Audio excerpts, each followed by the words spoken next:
Assalamualaikum warahmatullahi wabarakatuh. Selamat Hari Kemerdekaan Indonesia yang ke-75 tahun. Di sini saya akan menceritakan secara singkat perjuangan kemerdekaan Indonesia.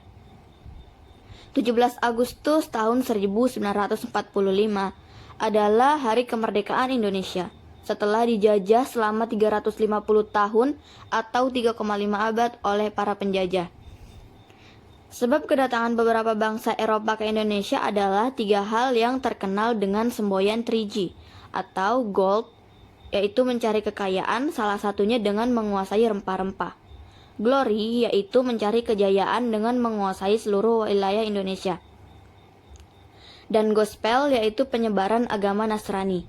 Beberapa negara yang pernah menjajah Indonesia adalah negara Portugis, yakni pada tahun 1512. Awal mula kedatangan Portugis ke Maluku yang dilatar belakangi pencarian rempah-rempah. Kedatangannya pun disambut hangat oleh raja dan rakyat Maluku pada saat itu. Hingga pada akhirnya Portugis melanggar aturan yang disepakati dengan menerapkan praktik monopoli yang tidak sehat. Negara Belanda pada tahun 1602 sampai tahun 1942. Di antara semua negara yang pernah menjajah Indonesia, negara Belanda lah yang menjajah paling lama, yakni mencapai hampir sekitar 3,5 abad lamanya. Dalam kurun waktu yang selama itu, Belanda berhasil menguasai wilayah Indonesia, mencakup Pulau Jawa, Sumatera, Sulawesi, dan Papua. Tak jauh berbeda dengan negara lainnya, tujuan Belanda pun untuk berdagang dan mencari rempah-rempah.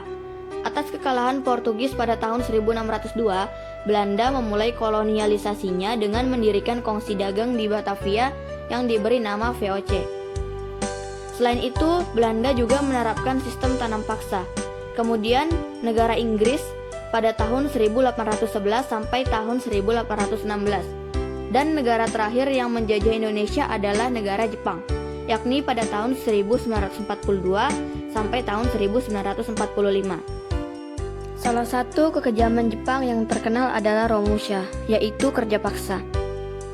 Jika membahas tentang perjuangan kemerdekaan Indonesia, mungkin tidak akan ada habisnya dan tidak akan cukup di video ini. Akibat kedatangan para penjajah yang ingin menguasai Indonesia, banyak nyawa yang tak bisa dihitung. Bagaimana jiwa patriotisme sebagai kusuma bangsa yang gugur dalam merebut dan mempertahankan kedaulatan Indonesia.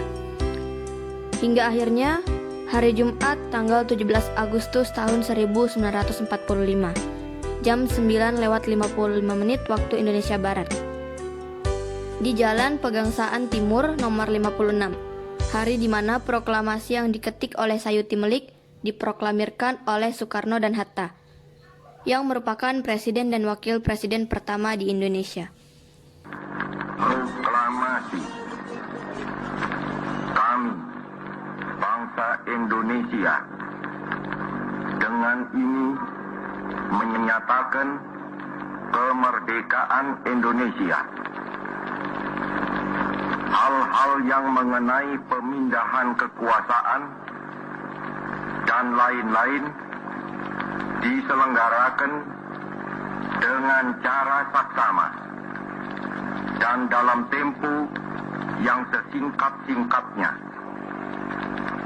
Jakarta, 17 Agustus 1945, atas nama bangsa Indonesia, Soekarno, Hatta. Hari itu juga bendera sangsaka merah putih yang dijahit oleh tangan Ibu Fatmawati Soekarno sendiri dikibarkan. Dan sejak itu Indonesia menjadi negara yang merdeka dan berdaulat. Mungkin sekian yang dapat saya utarakan di video ini. Kurang dan lebihnya mohon dimaafkan. Sekali merdeka tetap merdeka. Syukron. Wassalamualaikum warahmatullahi wabarakatuh.